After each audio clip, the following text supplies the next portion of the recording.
La représentation nationale de la République démocratique du Congo vient d'investir le gouvernement Sama Lukonde ce 26 avril 2021. Sur 412 députés qui ont pris part à la plénière de ce lundi, 410 ont voté oui pour investir le gouvernement. Au-delà de tout, le programme du gouvernement Sama prévoit un pilier réservé à l'environnement et la lutte contre le réchauffement climatique. Au cours du débat qui prévalut avant l'investiture, les élus du peuple ont formulé une demande allant dans le sens de valoriser le secteur, surtout en ce qui concerne les négociations climatiques. Je voudrais faire quelques recommandations au gouvernement. Premièrement, en ce qui concerne les fonds miniers. Je tiens à dire à son Excellence, Monsieur le Premier ministre ici, que ce fonds a été créé pour préparer l'avenir de nos populations, pour les générations futures. Aujourd'hui, ce fonds est utilisé à d'autres objectifs que la recherche minière qui devra permettre de découvrir des gisements et qui permettrait la richesse pour les générations futures. Veuillez y regarder de près, Monsieur le Premier ministre. Nous tenons également à rappeler ici qu'en ce qui concerne l'environnement, l'idéal n'est pas d'être un bon élève des communautés internationales. Nous devons avoir une stratégie agressive et de négociations bilatérales, à l'instar du Brésil qui reçoit chaque année au moins 3 milliards de dollars. Depuis 10 ans, la République démocratique du Congo n'a jamais atteint 500 millions de fonds à cause de tous les programmes RED Plus et autres que nous avons développés dans ce pays. Vous devez, Monsieur le Premier ministre, être inventif et négocier l'environnement de manière bilatérale et non multilatérale, comme nous le faisons aujourd'hui. Il s'y est dénoté que ce gouvernement Sama Lukonde, dit Warrior, vient de remplacer celui de Sylvestre Ilunga Ilunkamba, qui, d'après certains observateurs, a un bilan mitigé dans le secteur de l'environnement. L'Institut congolais pour la conservation de la nature, ICCN, a procédé à la présentation de la cellule des droits de l'homme. Une cellule mise en place pour lutter efficacement contre les différentes violations des droits humains dans et autour des aires protégées gérées par cette institution. Cette cellule a été présentée au public ce vendredi 23 avril à Kinshasa. Des actes qui sont posés dans les aires protégées à tous les niveaux sont maintenant aussi jugés.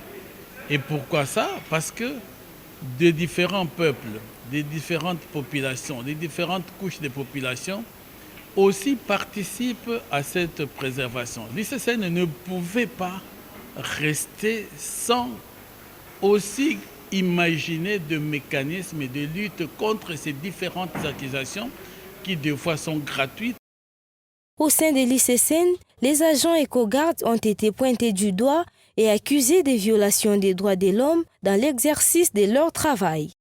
Il y a des personnes qui commettent des actes que l'on peut taxer des violations des droits de l'homme dans ces aires protégées. Et ces genres de personnes sont des personnes qui méritent la sanction de la loi. Alors, créer les droits de l'homme, créer la cellule chargée de questions liées aux droits de l'homme, c'est chercher à éradiquer, à juguler, si pas totalement réduire et éliminer ces actions de violations dans les aires protégées de la République démocratique du Congo. Cette cellule a pour mission d'observer, d'évaluer, de former, de sensibiliser et de vulgariser les parties prenantes sur les comment agir pour vivre le respect des normes et des droits humains, lutter contre les actes de violation de ceux-ci dans les aires protégées de la République démocratique du Congo. La grande nouveauté que nous avons aujourd'hui, c'est une implication très forte de l'ICCN. Et en matière de droits humains, il y a des cas où des interpellations fondées, d'autres moins fondées, des condamnations en justice. Ce qui est extrêmement important, c'est d'avoir la suite de l'histoire. C'est-à-dire ne pas avoir l'opacité d'entendre qu'il se passe quelque chose, et puis après on ne sait pas ce qui se passe, on ne sait pas ce que ça devient. Et donc cette cellule est là pour donner une clarté et donner une communication objective sur tout ce qui se passe et donner une forme de transparence. Notons que La cellule devra communiquer régulièrement sur les différentes actions qui seront menées suivant son plan de mise en œuvre des opérations liées au cadre de conformité des droits de l'homme au sein des AP de la RDC. Le ministère de l'Agriculture, soutenu par le FAO et le FONARED, vient de lancer officiellement un site web dont l'objectif est de valoriser le secteur agricole et permettre aux webmasters de cette institution de l'État d'être outillés pour la bonne gestion de leurs activités du ministère. Et nous commençons aujourd'hui avec nos partenaires FAO, FONARED. Nous pensons aller de l'avant, surtout rendre viables les sites, c'est ça le plus important. Le contenu parlera de toutes les données agricoles sur l'ensemble du pays, de toutes les innovations qui se font à gauche, à droite qu'on peut exploiter dans ce pays. En termes d'apport du FAO, le représentant du FAO en RDC a précisé que son institution a équipé le ministère de tous les équipements modernes au niveau de la gestion des données. L'apport de la FAO, c'est d'avoir effectivement équipé le ministère de tous les, tous les équipements modernes en termes de gestion des données au niveau virtuel Internet. Ça, c'est la première chose, équiper le ministère. La deuxième chose, c'est de former le personnel. Nous avons formé le personnel de la Dantic qui va faire fonctionner ce site. Maintenant, concernant la maintenance, c'est maintenant du domaine du gouvernement. Nous avons mis en place un outil, c'est au gouvernement de faire fonctionner cet outil. Par contre, le soutien de FONARED au ministère de l'Agriculture est celui de concilier la préservation de forêts avec la réduction de la malnutrition et la sécurité alimentaire en RDC. Concilier la préservation des forêts avec la réduction de la malnutrition et la sécurité alimentaire sont des choses fondamentales. Donc c'est dans ce contexte-là que le FONARED appuie la RDC dans son travail sur le domaine de l'agriculture. Et c'est dans ce cadre-là que le lancement du site web s'inscrit également pour mettre à disposition des partenaires de l'agriculture, des personnes, des experts qui sont intéressés par le domaine de l'agriculture, à la fois au niveau national et international, de pouvoir accéder aux informations mises à disposition par le ministère. Et c'est comme ça que nous avons recommandé que peut-être nous pouvons tester une consultation en ligne grâce à ce site web pour la formulation de la nouvelle politique agricole du pays. À noter que pour avoir toutes les informations du ministère de l'Agriculture de la RDC, il vous suffit de taper www.minagri.gouv.cd. À Kinshasa, espace naturel riche en biodiversité, en agricole et piscicole tendent à disparaître sous la pression de l'habitat. Pourtant, les espaces maraîchers urbains sont la principale source d'approvisionnement de la ville. L'agriculture est devenue une stratégie de survie plutôt qu'une véritable économie. La Fondation Manic, en partenariat avec la mutualisation des savoirs et des marchés collaboratives pour un projet de territoire durable, ainsi que les responsables des réseaux de maraîchers de Kinshasa, se sont regroupés pour mener des actions ensemble. Des actions qui vont dans le sens de promouvoir l'autosuffisance alimentaire des Kinois dans la pisciculture des alvets dans des étangs. L'étang est construit par des dispositifs. Il y a un tuyau PVC pour faire entrer de l'eau et il y a un autre tuyau PVC pour faire sortir. Et pendant la période pluvieuse, ce qu'on doit faire, il faut fermer l'entrée, les tuyaux qui font entrer de l'eau dans l'étang. Et on utilise ce qui fait sortir de l'eau pour éviter des évolutions et des innovations antérieures. Les organisateurs de ces projets sont convaincus que le choix d'une technique de production agro-piscicole productive est adaptable en s'appuyant sur les savoir-faire des maraîchers et pisciculteurs locaux. Cette technique permet de multiplier par 10 la production maraîchère. C'est dans le composteur qu'il faut mettre la verdure. On met la verdure dedans. Ce sont les feuilles, il y a les titonias, et autant de feuilles qu'on trouve localement. Mais il faut y mettre également de la bouse, les déchets, les caca des cobayes, des chèvres, des vaches. Et leur décomposition permet effectivement la reproduction des phytoplanctons et des zooplanctons. Les phytoplanctons proviennent à base de la verdure, des feuilles, tandis que les zooplanctons proviennent à base de produits animaux. C'est par exemple la bouse ici. Et ce sont les phytoplanctons qui constituent l'aliment de base des poissons et qui doivent être renforcés dans leur reproduction grâce aux résultats des compostières.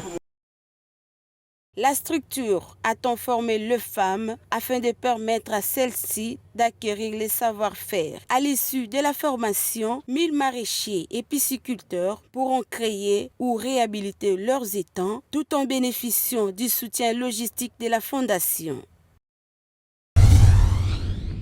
L'Organisation mondiale de la santé OMS a dans un communiqué annoncé que près de 16,6 millions d'enfants n'ont pas reçu les doses supplémentaires des vaccins contre la rougeole qui auraient dû être administrés en Afrique entre janvier 2020 et avril 2021.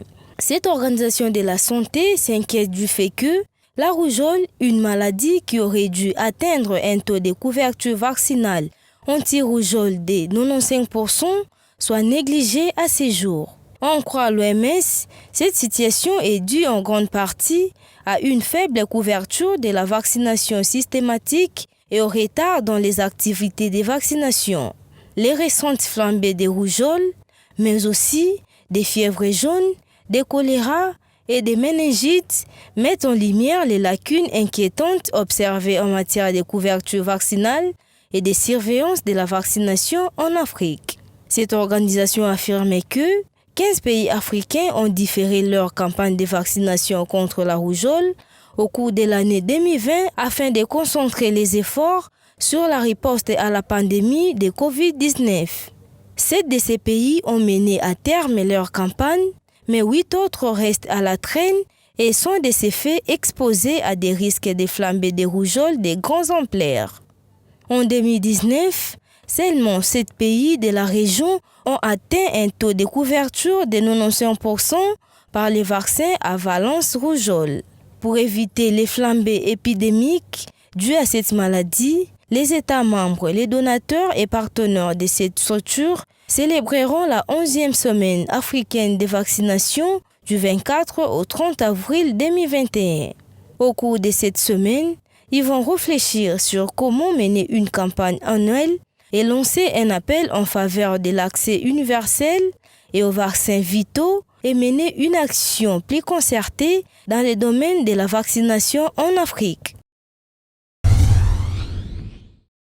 Après le lancement de la campagne de vaccination contre la Covid-19 à Kinshasa, la campagne poursuit son chemin dans d'autres provinces de la RDC. La province du Haut-Katanga a réceptionné ce jeudi 22 avril à Lubumbashi ses premières doses du vaccin AstraZeneca. Au total, 63 000 doses ont été réceptionnées. Selon le ministre provincial de la Santé, la vaccination ne va concerner que les personnes de plus de 50 ans, les personnes souffrant des maladies chroniques comme le diabète, l'hypertension ou d'autres maladies qui peuvent constituer un danger et ceux qui peuvent développer des formes graves de la maladie ou les risques de mourir. Signalons que symboliquement, la campagne sera lancée le 30 avril et le 1er mai, tous les sites vont vacciner en même temps. À ce stade, le Haut-Katanga compte plus de 1966 cas confirmés et se place à la 3e position des zones les plus touchées du pays après les provinces de Kinshasa et du Nord Kivu. 27 millions de personnes, soit un tiers de la population de la République démocratique du Congo, souffrent d'insécurité alimentaire aiguë, ont alerté l'Organisation des Nations Unies pour l'alimentation et l'agriculture et le Programme alimentaire mondial. Selon ces organisations, le nombre de personnes touchées par une insécurité alimentaire est estimé à 1 personne sur 3 avec des niveaux d'urgence de faim aiguë. Ces chiffres font de la RDC pourtant pourvue d'immenses ressources naturelles, les pays qui comptent le plus grand nombre de personnes ayant un besoin d'urgence d'assistance en matière de sécurité alimentaire au monde. Les provinces de l'Ituri, du Nord et du Sud Kivu et du Tanganyika dans l'Est, ainsi que la région du Kasaï central, théâtre d'un centre de conflit, font partie des plus durement touchés. Les marasmes de l'économie de la RDC et l'impact du Covid-19 aggravent encore la situation selon la FAO et les PAM. Les déplacés, les réfugiés, les rapatriés et les familles d'accueil, ainsi que les personnes touchées par les catastrophes naturelles comme les inondations, les glissements des terrains et les incendies, ainsi que les ménages dirigés par les femmes sont les plus touchés. Les populations pauvres des zones urbaines et périurbaines et celles qui vivent dans les zones enclavées sont également concernées par cette situation de famine.